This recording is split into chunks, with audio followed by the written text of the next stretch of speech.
Buenas tardes en Málaga, España. Buenos días en Colombia. Estimado Anthony, cordial saludo, muy buena mañana. Sí, señor, aquí con algo de calorcito, pues con un tema muy bonito, muy importante, pero sobre todo creo que trascendental para lo que viene ocurriendo en el mundo. Pero pues yo, siendo latinoamericana, lo siento muchísimo en nuestra tierra, en nuestro territorio. Y qué bueno poder hoy hablar con Jimena. Jimena, bienvenida. Jimena Céspedes nos acompaña hoy desde México, directora, fundadora de la Fundación Naná, que nos trae hoy un mensaje, creo yo que muy oportuno, también muy bendecido en el sentido en que creo que es como balsámico lo que hoy nos vas a decir debido a la situación tan grave que vivimos en Cundinamarca con el tema de los feminicidios en Colombia y en la región. Entonces, si me permites, quisiera hacer un resumen, un poco el contexto de por qué estamos acá y también de por qué en su momento también surge la Fundación Naná. Entonces el contexto es el siguiente, lo voy a leer porque está parte también de nuestra columna hoy. Ana María Serrano, que es tu hija, se conoce desde la preparatoria y surge allí un noviazgo con un chico, un amor adolescente, en cuyo interior se ha hallado a hoy indicios de maltrato, dominación, violencia psicológica, posesión. Esa relación se termina en junio de 2023, tan importante la fecha, porque ahora sí que nos vas a decir por qué es tan importante la fecha. En junio de 2023, dentro de los 3 primeros meses de esa curva álgida, de esa relación, cuando termina, el día 23 de septiembre. Entonces, terminan en junio 23 y el 23 de septiembre, su novio, aprovechando un viaje de los padres, ingresa al domicilio donde está Ana María y termina con la vida de ella, queriendo fingir un suicidio. Me parece importante porque hay una planeación, hay un dolo, hay un haber estudiado, pensado, planeado qué se va a hacer. Entonces, eso es muy importante en cuando uno tiene que asumir la responsabilidad de lo que hace, pero hay una planeación, hay un dolo. Y termina con su vida, pero él quiere fingir un suicidio, acción que 3 días, 4 días después lo lleva también a ser determinado como culpable de un feminicidio. Ahora, ese feminicidio no queda allí. Es un feminicidio que conmociona a América Latina y en donde hasta la presidenta de México, Claudia Sheinbaum, pide atención a la familia, pero sobre todo justicia. Y estamos allí de la misma manera que probablemente en cualquiera de nuestros países gestionando toda la parte legal. Ahora, ¿qué es importante entender sobre el agresor? Su agresor fue detenido, ¿cierto?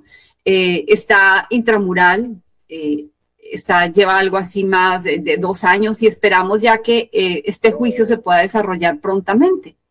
Pero fíjense esto para los chicos que hoy nos escuchan, Jimena, porque tenemos personas aquí, esto no da abasto, de preguntas de chicos que están en los colegios hoy escuchándonos y de algunas docentes que están allí con ellos para guiarlos, precisamente, Jimena, porque llegas en un momento tan oportuno en donde nos acostumbramos a escuchar una palabra hoy día y es la relación tóxica. Pasamos de la relación violencia, que a mí me parecía hasta mejor decir violencia porque desnudaba lo que es. Pero cuando decimos una relación tóxica, como que allí cabe de todo, como que es una locura juvenil, pero no nos damos cuenta de la trascendencia que ello tiene. Entonces, allí hay muchas personas. Luego, en esa pérdida de razón de este chico, pues terminan 2 vidas arruinadas. Obviamente una de él, que tenía plan de irse a estudiar a Alemania, ella estaba estudiando medicina, se pierden 2 vidas valiosísimas en un tema y es como la incapacidad para manejar las emociones, como la incapacidad para manejar la frustración propia a alguien lo puede llevar en algún momento de manera premeditada, determinada a cometer la locura de terminar con la vida de alguien o agredirlo. Sin embargo, frente a ese dolor y a ese contexto del que hemos hablado, y con el dolor más indescriptible, Jimena, yo perdí a una hija también a temprana edad, y me siento en tus zapatos también. Recuerdo lo que es estar aquí también tratando de hacer algo desde Mujerencia, precisamente por la violencia que viví. Entonces, me identifico contigo y también admiro muchísimo la capacidad que has tenido de tomar tus pedazos, llevarlos, ser resiliente, pero sobre todo estar conduciendo, y yo lo voy a decir así, yo lo siento así, en Iberoamérica, una voz que viene diciéndonos cómo tenemos que empezar a trabajar este tema en la juventud y en cómo prevenir el feminicidio. Uno pensara, uno lo puede prevenir, ya tú no lo vas a decir y nos lo vas a hacer saber, pero creo que son muchas de las preguntas también que tenemos hoy de la audiencia, en si realmente hay señales que la gente no ha aprendido a leer y que sí pueden servir. Entonces creo que no estamos educados ni formados en ello. Y pues obviamente, bienvenida, muchísimas gracias. Gracias por crear a la Fundación Nana. Cuéntanos también luego ahora también por qué le has dado ese nombre tan bello, tan sonoro y tan, creo yo que sí se le queda a uno y la individualiza dentro de todo lo que se viene haciendo, pues digamos dentro del espectro de prevención. Y pues obviamente, Jimena, gracias por el tiempo, por el espacio, por la gentileza y por conectarte hoy desde México para ayudarnos a educarnos y a formarnos para que hagamos una cadena de aprendizaje a través de lo que nos vas a contar hoy. Bienvenida. Muchas gracias y muchas gracias a Cata Estéreo por la invitación.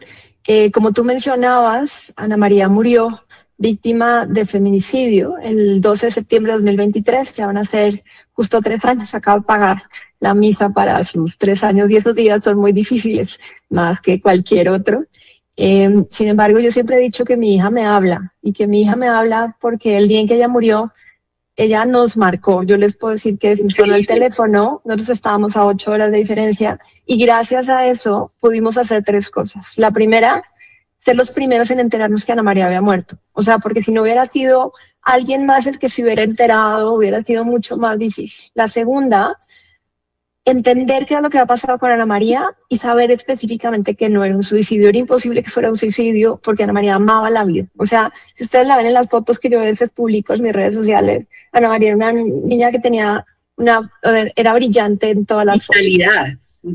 Sí, y además ella era una persona que siempre había querido ayudar a la gente, entonces eso hizo que ahorita a través de la fundación lo estemos haciendo. Y la tercera, que también fue muy importante, fue que alcanzaran a agarrar a este muchacho porque él había tratado de hacer parecer que era un suicidio, pero como ella nos llamó tan rápido no alcanzó a manejar la escena del crimen, entonces lo agarran el 16 de septiembre de 2023, o sea, 4 días después. Y tú dices algo que es muy cierto. Él se tiró su vida, se tiró la de Ana María y se tiró la nuestra, o sea, y la de todos los amigos. Pero aquí, cuando comenzamos a pensar que a lo que ha pasado, primero, si las personas que cometen feminicidio son personas completamente normales. Dicen las estadísticas que menos del 5% tienen algún problema de un trastorno de salud mental, para no ponerle algún nombre. Son personas normales que lo que han encontrado es que a través del poder y del control pueden controlar a esa persona. Y cuando esa persona sale de la relación, lo que pierden es justo ese poder y ese control sobre la persona y sobre sus propias emociones. De tal manera que un feminicida vive entre nosotros y es una persona que incluso en este muchacho fue el mejor alumno de la generación, sí. Era súper agradable, vivía en el barrio de al lado, tenía unos papás después que los conocíamos. Entonces no le puedes poner como un patrón y dices, es que este tiene cara de malo. No, son personas completamente normales. La segunda es que yo en la fundación, se llama Fundación Ana porque a mi sobrino, que nacieron prácticamente al mismo tiempo que Ana María, se llevaban 6 días de diferencia, desde chiquitos pues crecieron juntos y entonces él le decía Ana, nunca le dijo Ana María. Y cuando decidimos poner la fundación, yo dije, como que Ana María es un nombre muy duro, pues, o sea, con todo y que es una belleza, dijimos, es que se va a llamar Nana y por eso, esa es la razón de por qué tiene el diminutivo que mi sobrino le decía y que al final en mi casa terminaron todos diciéndole Nana, Ana María. Entonces, cuando decidimos hacer la fundación, ya, porque primero yo ya había hecho toda la investigación de lo que había pasado con Ana María, ya había entrado a la maestría de intervención en violencia de género y Ana María ya había salvado vidas. ¿Y a qué me refiero que ya había salvado vidas? Es que a mí me tocó salir a medios desde la muerte de Ana María, uno, para limpiar el nombre de Ana María, de que no se ha suicidado, y la otra, pues para denunciar a este muchacho, para que lo vincularan a proceso. Porque tú sabes que en nuestros países, desafortunadamente, lo más difícil es el tema de la justicia. Y entendimos que la historia de Ana María se parece a la historia de muchas otras jóvenes, hombres y mujeres. Y ahorita quiero explicarte un poco por qué. Y que es el hecho de que alguien se viera reflejado en eso, podría ponerse a pensar, oye, estoy en una relación, como le denominaste, tóxica, ¿qué tendría que hacer? ¿A dónde tendría que acudir? ¿O tendría que romper esa relación? Entonces, cuando decidimos abrir la fundación fue justo porque ya habíamos hablado con varios colegios, habíamos hablado con otras personas, habíamos hablado en medios y ya más de 5 mujeres nos habían dicho, oye, gracias a lo que tú estás haciendo, mi hija salió o salí yo o me di cuenta. Solo el hecho de hacer conciencia de que estás viviendo una relación tóxica o violenta te puede salvar la vida. Y entonces comenzamos a trabajar. Nuestro trabajo desde la fundación es abrir esas conversaciones como la que estás abriendo. Ahorita les digo cuáles son las señales de violencia, principalmente para entender cuáles son las señales de violencia y saber cómo acompañar a una persona y con qué recursos puedes darle a esa persona o encontrarte tú mismo para que puedas salir de esa relación violenta. Y la siguiente, que esa es más difícil, es encontrar todos aquellos espacios en los cuales pueden atender a las personas, porque nosotros desde la fundación abrimos los espacios de conversación, hacemos la educación y hacemos las herramientas, pero necesitas una red de apoyo, psicólogos, abogados, trabajadores sociales, refugios, incluso normatividad en muchos de nuestros países para que puedan ayudar a una persona a salir del ciclo de violencia. Entonces, en general, lo que hemos hecho, y gracias a Ana María, que nos dejó todas las señales, hemos venido reconstruyendo su vida y hemos venido haciendo esas herramientas para esas mujeres. Increíble. Siempre me impacta, lo escuché, te estuve estudiando en las entrevistas y no me dejará de impactar la llamada. No me dejará de impactar ese hecho que en sí mismo también es justo el momento en que ustedes necesitaban establecer lo que estaba pasando con ella. Eso siempre me impactará. Imagínate que desde Cajicá, Cundinamarca, una mujer que se llama Claudia Maritza González siempre nos acompaña citando los colegios y tenemos una dinámica muy bonita a la que luego te quiero invitar también que realizamos. Y fíjate que está vinculada al Instituto Municipal de Cultura y Turismo y a la biblioteca. En la biblioteca se conjugan ferias del libro para los chicos y demás. Y se generan talleres permanentes. Hoy nos están escuchando en muchos colegios de Cajicá. Y ella, que coordina este proceso tan hermoso, me hace una pregunta que te la transmito. Y dice así: después de transformar un dolor tan grande en una oportunidad de hablar y generar conciencia sobre el feminicidio, ¿qué espera que las personas de hoy que la escuchamos comprendamos y hagamos diferente a partir de este testimonio?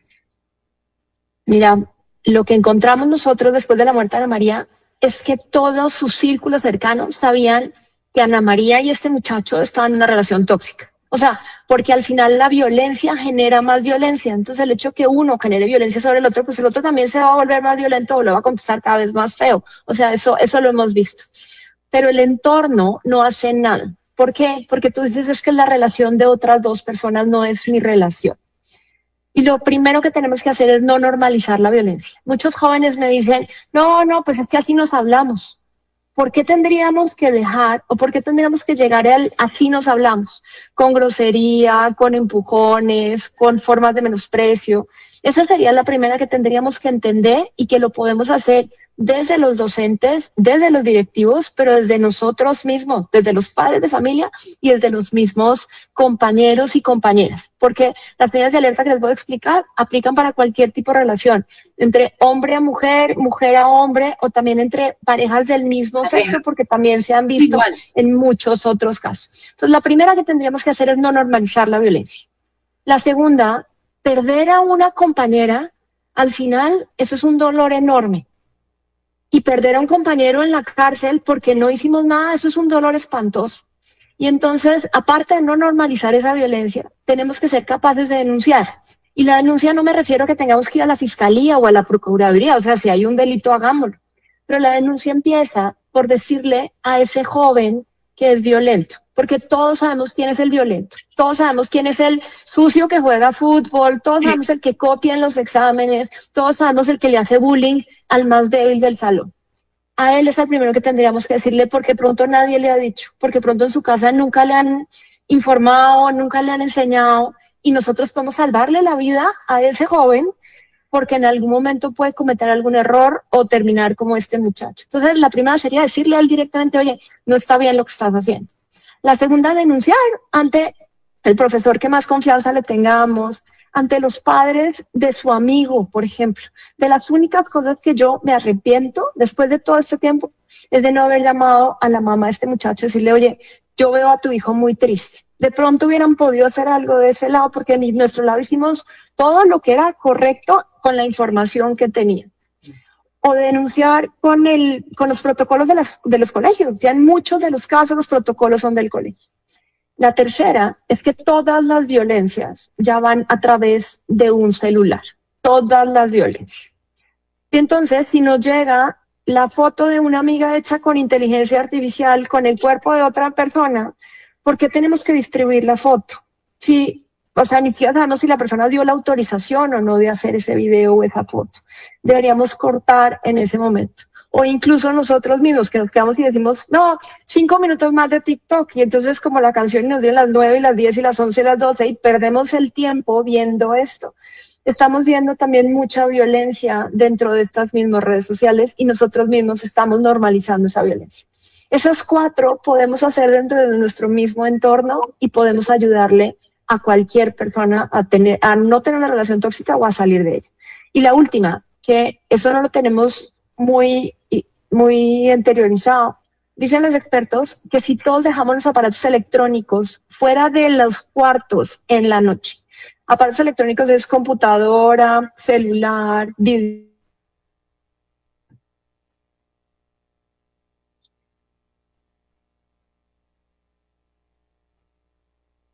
porque nosotros, el problema que tenemos es que ellos, donde más violencia ejercía este muchacho era Ana María en las noches. Imagínate. Cuando la bloqueaba, la desbloqueaba, no la dejaba dormir, no, pero quédate con el teléfono mientras yo te voy hablando. Y cuando peleaban o cuando él la bloqueaba, él lo que hacía era que la amenazaba en la noche o la amenazaba de que iba a filtrar información o a filtrar fotos. Los pederastas, trata de personas, todos entran en la noche. Entonces, o el bullying, por ejemplo, un bulleador lo que hace es que aprovecha la noche para mandar esa foto y hacer sufrir más a la persona. Entonces, solo esos pequeños detalles, tan fácil como saquemos los aparatos electrónicos, también pueden bajar la violencia en nuestros jóvenes, incluso salvarles la vida. Bien, aquí ya ahorita va a entrar Luz Helena, que me está escuchando, que también dirige, ha recibido una cantidad de premios en Cundinamarca, es una coordinadora de disciplina y de convivencia, ¿sabes? Y estuvo muy interesada desde el primer momento en estar vinculada hoy. Yo voy a esperar a que entre para que ella nos haga la pregunta, pero entre tanto quiero decirte algo. Definitivamente también hay caracteres, Jimena. Yo he visto en temas de abuso sexual, he visto en temas de violencia intrafamiliar, que las mujeres a veces tenemos sitios donde nos podemos hacer. Nosotros realizamos también un taller de escritura púrpura, donde las mujeres drenan un poco y encuentra uno que hay mujeres que pueden hacerse desde el dolor. Hay mujeres que pueden permanecer mucho tiempo tratando de recuperar la tranquilidad para poder analizar detenidamente qué fue lo que ocurrió. Pero hay otras personas que deciden tomar acción, como tú lo has hecho. Entonces, mira esto tan interesante también en tu perfil y en tu capacidad, y es que llegas de ese viaje y directamente casi que entras a gestionar y a mirar no solamente la defensa, sino a ver de qué manera esto se ataja desde el punto de vista legal, desde el punto de vista de las comunicaciones.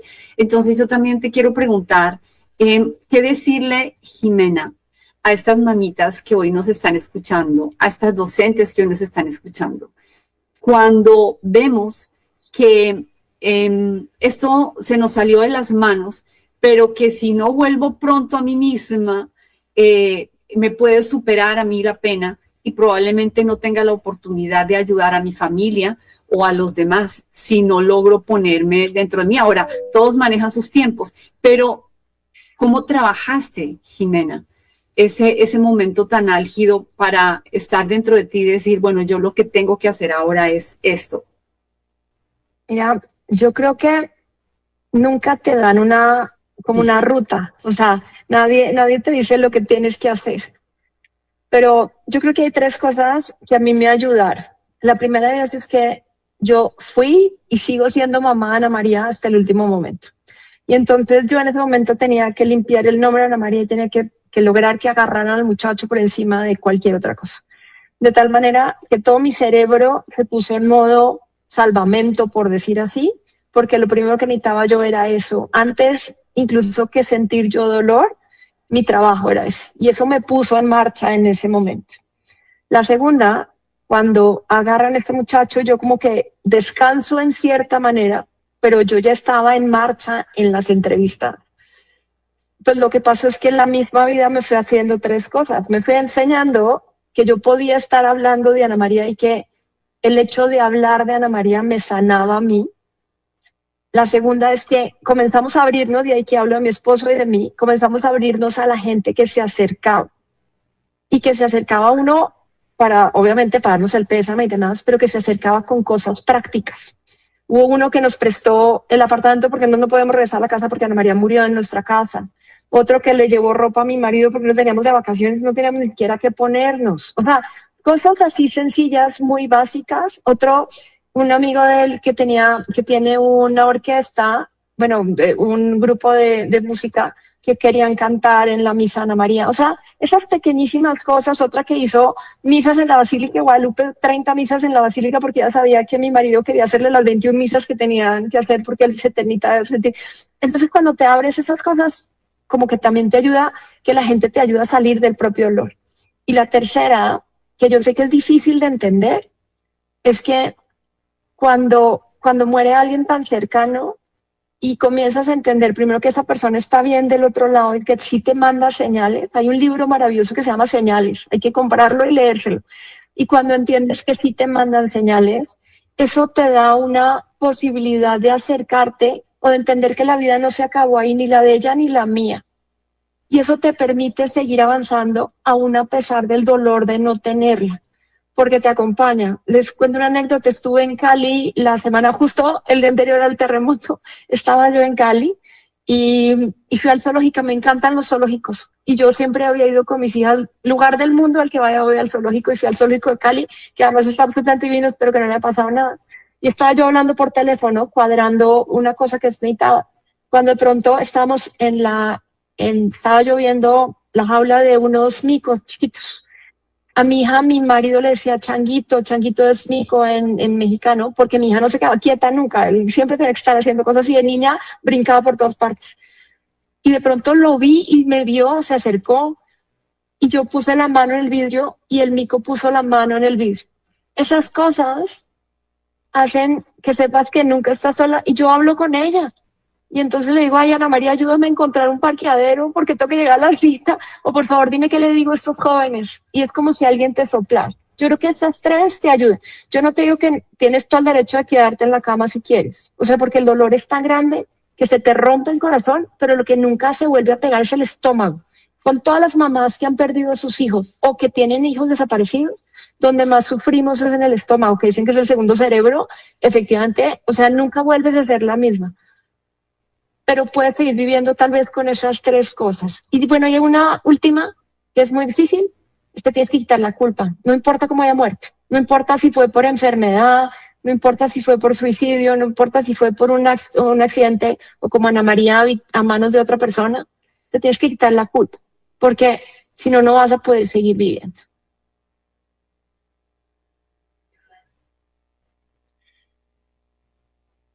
Creo que estás en mute, Bárbara. Me escribe aquí Luz Elena desde Funza lo siguiente. Dice, Teniendo en cuenta todo el tema legal, que es la otra lucha, Jimena, que creo que ha sido también muy bendecida porque pues ya que una presidenta fije los ojos en un caso que también es muy importante porque desde allí se puede ejemplificar y entender lo que está pasando a través de él, obviamente se enfrenta uno a un sistema, en Colombia estamos luchando duramente porque muchas veces creemos que las mujeres cuando van a denunciar o son revictimizadas o realmente no, se le quita un poco el peso al testimonio de la mujer. Entonces pregunta aquí Luz Helena y dice, ¿qué ayuda gubernamental ha tenido la Fundación para apoyar una campaña tan importante?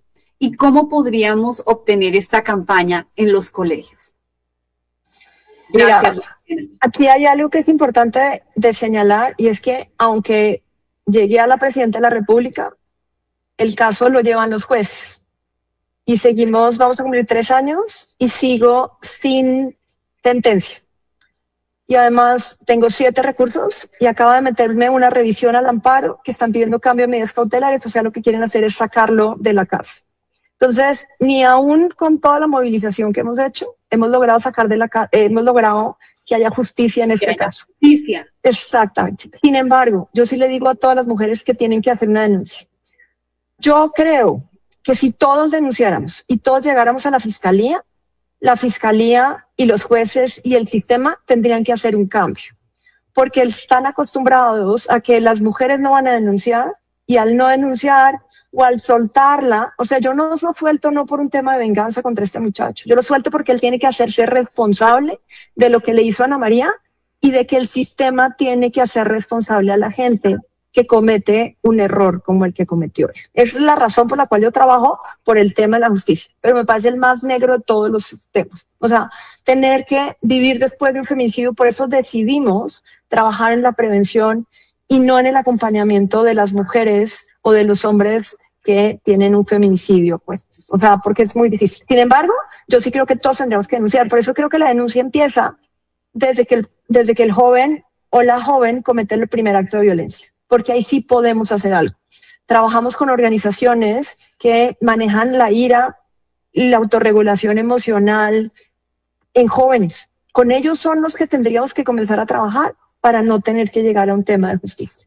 Y ahora sobre el tema de la fundación, pues nos hemos abierto camino solos, pero más allá de eso, a donde nos inviten nosotros vamos. Tenemos la fundación en México, tenemos la fundación en Colombia y hemos ido a Costa Rica, hemos ido a Ecuador, hemos ido a Estados Unidos, porque ese es mi propósito de vida, que es salvar vidas de mujeres y de hombres que han sido, son o van a ser víctimas de violencia, porque 7 de cada 10 mujeres mayores de 15 años ha vivido algún tema de violencia o vivirá algún tema de violencia. Entonces, es tan grande las estadísticas que tenemos que trabajar por ahí. Y tenemos varias herramientas. La primera, que lo encuentran en la página de la Fundación Nana, que es fundacionnana.com, que es el kit de ayuda o de primeros auxilios, en donde en ese les decimos cuáles son las señales de violencia y tenemos herramientas como un video que lo encuentran en YouTube que se llama Banderas Rojas en tu relación Fundación Nana. Y ahí unas jóvenes le van diciendo, ¿alguna vez te han pedido las claves de tu celular? ¿Alguna vez te han seguido? ¿Alguna vez te han amedrentado? Para que con eso podamos identificar que existe esa violencia.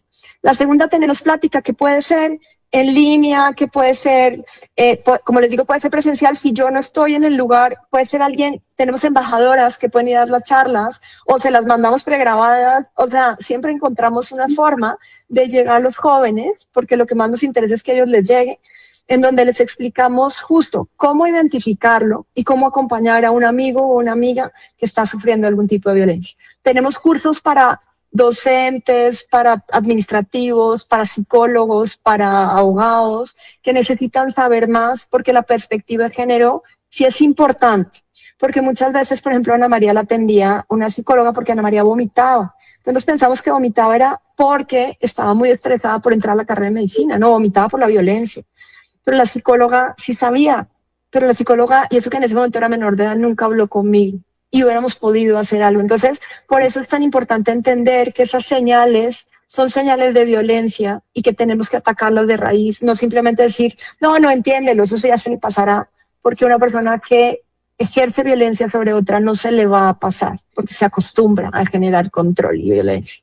Y la última, estamos desarrollando una herramienta en donde podamos subir los chats, porque como les digo, todas las violencias generalmente son digitales y que puede identificar si hay violencia o no y de ahí ya te pueda mandar los recursos específicos, bien sea que pongamos esa línea de ayuda en una universidad o en un colegio y vaya directamente al protocolo. Entonces, lo único que tienen que hacer es escribirnos por cualquiera de las redes sociales a la Fundación o a mí me encuentran como María Jimena C, la fundación es Fundación Ana en todas las redes sociales y nosotros nos ponemos en contacto con ustedes para ir a donde quieran. De verdad, ese es nuestro trabajo todos los días. Pues es una maravilla saber que tienes aprovechando también la tecnología, pues esa manera de llegar como sea, pero llegar para lograr evitar y salvar vidas. Jimena, se nos acaba el tiempo, pero Cundinamarca, este programa tiene una cosa muy bonita y es que llega al área rural a través de FM. Luego a través del Facebook, luego a través de YouTube y a través de un periódico que hoy sale La Columna. También buscamos que el mensaje llegue lo que más se pueda.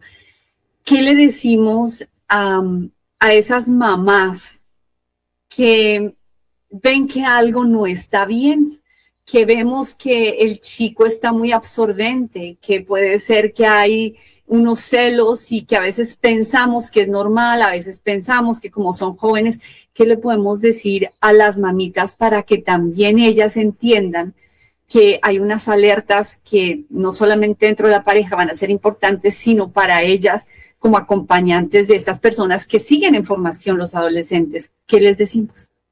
Mira, lo primero es que no se sientan culpables de lo que pasa, porque la violencia la ejerce quien ejerce la violencia y no es culpa de la persona que recibe la violencia. Ni tampoco porque decimos es que no las formé bien o mi hija era empoderada, le habíamos dado todas las herramientas y eso es lo correcto que fue haber terminado con este muchacho. A ver, las alertas son 5 para que todos la tengan. La primera es el poder y el control. La segunda son esos celos, que Ana María, por ejemplo, no la dejaban ir a fiestas si él no iba, que no le decía cómo vestirse, no la dejaba saludar a otros amigos, que esas, cuando comenzamos a ver un cambio de comportamiento, tenemos que ser alerta. La tercera es el menosprecio de la autonomía o del consentimiento de la persona. No, es que eso no fue lo que yo dije, no es que así eres, es que tu culpa es que calladita te das más bonita. Eso sigue pasando y eso hace que la persona crea que realmente es su culpa. La cuarta es el cambio de temperamento, que pasa en un buleador, pasa en un violentador, que es un día estoy bien, pero al día siguiente, por ejemplo, en mi casa llegaban muchos regalos, que esa era una alerta que teníamos que haber visto. Y la última es el aislamiento, porque para poder controlar a la persona tengo que aislarla. Entonces, si vemos que ya no sale con sus amigos, si ya no va donde gustaba, si ya no va a las comidas familiares, eso justo es parte de lo que tendríamos que ponernos de acuerdo. De ahí, la segunda es, aunque veamos esas señales, no le podemos decir que está mal el muchacho porque vamos a bloquear el canal de comunicación. Tenemos que hablar sobre los hechos, no sobre la persona, porque si no, ahí podemos correr un riesgo. Y la tercera es busquemos ayuda con personas que le ayuden a esa mamá o papá y a la joven o al joven a salir de esa relación violenta, porque si necesitas un tercero que te ayude a seguir esa ruta, porque depende de en dónde estés en la relación. Entre más tiempo pases en esa relación, más difícil te va a costar trabajo salir. Dicen que una mujer puede demorarse de 2 a 8 años en salir de una relación violenta. Necesitas un detonante. Y la última, que esa sí es una señal que tienen que estar muy pendientes, es si esta joven termina con el violentador, el riesgo mayor es dentro de los 90 días siguientes. Por eso los refugios son de 90 días, que fue lo que nosotros no sabíamos. De haber sabido, pues hubiéramos tenido un acompañamiento mucho más grande. Entonces nos creímos que el peligro se acababa cuando terminó con la relación. Entonces, lo primero es decirle a esta joven que no tiene que quedar bien con el joven. Tiene pues porque el otro no va a cambiar. Él decía, es que yo estoy seguro que me sigues queriendo hasta que no me digas que vas a ir con otra persona, yo no te voy a dejar en paz. O sea, esas cosas tenemos que soltarlas completamente y acompañar a esta persona dentro de los 90 días siguientes, hasta un año después, sin relación con esta persona, y ya seguramente ya no va a pasar nada. Pero yo diría que eso es como lo principal, y siempre busquen ayuda si no saben, o pueden escribirnos, con mucho gusto les podemos dar asesoramiento también. Jimena, muchísimas gracias. Creo que nos has dejado una precaja de herramientas muy importantes en la que esperamos, como dicen, ya tenemos pues digamos el camino, los contactos obviamente a través de Mujerencia también para si necesitan contactarte, pero directamente en la página lo pueden hacer. Y Fundación Nana, un nuevo sin abrir y está en todas partes. Yo la sentí con los tentáculos de comunicación muy amplios, muy grandes en comunicación y muy sólidos. Jimena, muchísimas gracias por el tiempo, por la gentileza, por haber hecho esta pedagogía hoy con nosotros, por llegar al territorio. Tú sabes que en Cundinamarca a veces somos calificados como uno de los municipios, está dentro de los municipios más violentos en Colombia. Y pues venimos también generando desde la gobernación de Cundinamarca muchos programas para tratar de llegar precisamente a la población, pero creo que ha sido balsámico escucharte hoy y bueno, lo que necesites también para llegar a más gente, aquí estamos. Jimena, gracias Anthony, gracias a Henry Canro, nuestra casa en Cundinamarca, que nos abre esta señal al mundo, y gracias Anthony por el tiempo, por la gentileza, y a nuestro público pues por siempre estar acá, no para de estar, y bueno, esperamos que luego puedan ver el video y que se pongan en contacto con la Fundación. Jimena, muy buena mañana. Gracias, hasta luego. Hasta luego. Bueno, muy bien, nos hemos llegado al final de otro espacio de Mujerencia, esta programación estupenda que tenemos todos los jueves a partir de las 9 de la mañana. Hoy con un invitado muy especial que lo fue Jimena Céspedes.